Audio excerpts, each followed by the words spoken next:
ਦੋਸਤੋ ਦੇਖ ਲਓ ਕਿ ਇੰਡੀਆ ਦੇ ਵਿੱਚ ਜਿਹੜਾ ਅਯੋਧਿਆ ਸ਼ਹਿਰ ਵਾ ਉੱਥੇ ਮੁਸਲਮਾਨਾਂ ਦੀ ਇੱਕ ਕਦੀਮੀ ਮਸਜਿਦ ਜਿਹੜੀ ਸੀ ਬਾਬਰੀ ਮਸਜਿਦ ਹੁੰਦੀ ਸੀ, ਜਿਹੜੀ ਕਿ ਮੁਗਲ ਬਾਦਸ਼ਾਹ ਬਾਬਰ ਨੇ 1526 ਦੇ ਵਿੱਚ ਤਮੀਰ ਕਰਵਾਈ ਸੀ।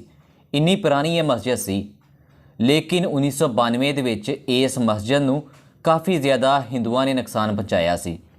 ਦਰਅਸਲ ਬੀਜੇਪੀ ਪਾਰਟੀ ਆ ਜਿਹੜੀ ਕਿ ਇਸ ਟਾਈਮ ਹੀ ਬਰਸਰੇ ਇਕਤਦਾਰ ਆ ਇੰਡੀਆ ਦੇ ਉੱਤੇ।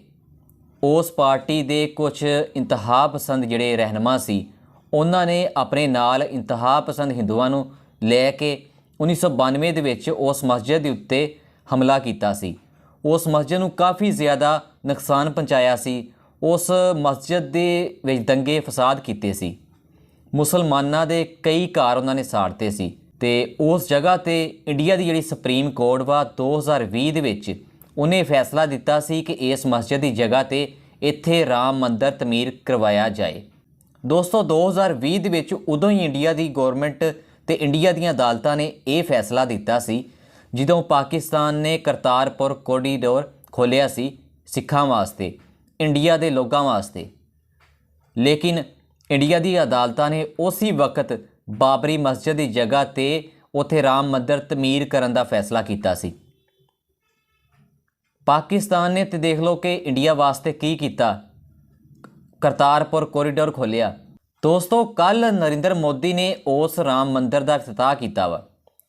ਜਦੋਂ ਨਰਿੰਦਰ ਮੋਦੀ ਨੇ ਉਸ ਰਾਮ ਮੰਦਰ ਦਾ ਇਫਤਤਾਹ ਕੀਤਾ ਨਾ, ਤੇ ਉਸ ਵਕਤ OIC ਜਿਹੜੀ ਆ ਉਹਨੇ ਬਹੁਤ ਜ਼ਿਆਦਾ ਮਜ਼ੰਮਤ ਕੀਤੀ।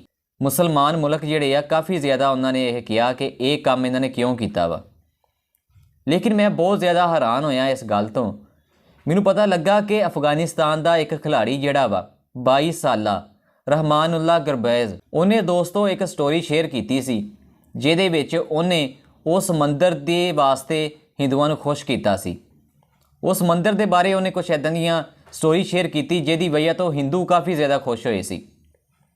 ਮੈਨੂੰ ਤਾਂ ਇਹ ਸਮਝ ਨਹੀਂ ਆਉਂਦੀ ਕਿ ਇੱਕ ਮੁਸਲਮਾਨ ਹੋ ਕੇ ਉਹਨੇ ਹਿੰਦੂਆਂ ਨੂੰ ਕਿੱਦਾਂ ਖੁਸ਼ ਕੀਤਾ।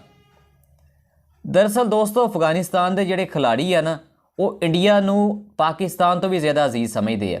ਜਦੋਂ ਦੋਸਤੋ ਪੂਰੀ ਆਲਮੇ ਇਸਲਾਮ ਜਿਹੜਾ ਵਾ, ਮੁਸਲਮਾਨ ਮੁਲਕ ਜਿਹੜੇ ਆ ਉਹਦੀ ਮਜ਼ੰਮਤ ਕਰਦੇ ਪਏ ਆ, ਲੇਕਿਨ ਇਸ ਖਿਲਾੜੀ ਨੇ ਉਸ ਰਾਮ ਮੰਦਰ ਦੇ ਵਾਸਤੇ ਇੱਕ ਸਟੋਰੀ ਸ਼ੇਅਰ ਕੀਤੀ। ਸਟੋਰੀ ਦੇ ਵਿੱਚ ਉਹਨੇ ਹਿੰਦੂਆਂ ਨੂੰ ਖੁਸ਼ ਕੀਤਾ। ਇਹਦੀ ਕੀ ਵਜ੍ਹਾ ਵਾ, ਉਹਨੇ ਇਹ ਕਿਉਂ ਇਸ ਤਰ੍ਹਾਂ ਕੰਮ ਕੀਤਾ? ਤੁਸੀਂ ਇਸ ਬਾਰੇ ਕੀ ਕਹਿੰਦੇ ਆ? ਤੁਹਾਨੂੰ ਕੀ ਲੱਗਦਾ ਕਿ ਉਹਨੇ ਕਿਉਂ ਇਹ ਸਟੋਰੀ ਸ਼ੇਅਰ ਕੀਤੀ? ਇੱਕ ਇਹਦਾ ਪਹਿਲੂ ਇਹ ਵੀ ਹੋ ਸਕਦਾ ਵਾ ਕਿ ਉਹਨੂੰ ਇੰਡੀਆ ਦੇ ਨਾਲ ਇੰਨੀ ਜ਼ਿਆਦਾ ਮੁਹੱਬਤ ਆ, ਹਿੰਦੂਆਂ ਦੇ ਨਾਲ ਇੰਨੀ ਜ਼ਿਆਦਾ ਮੁਹੱਬਤ ਆ ਕਿ ਉਹਨੇ ਸਟੋਰੀ ਸ਼ੇਅਰ ਕੀਤੀ, ਹਿੰਦੂਆਂ ਨੂੰ ਖੁਸ਼ ਕੀਤਾ। ਜਾਂ ਤਾਂ ਸਿਰਫ ਆਪਣੇ ਜਿਹੜੇ ਫਾਲੋਵਰ ਆ ਉਹਨਾਂ ਨੂੰ ਵਧਾਉਣ ਵਾਸਤੇ ਉਹਨੇ ਇਹ ਕੰਮ ਕੀਤਾ ਵਾ।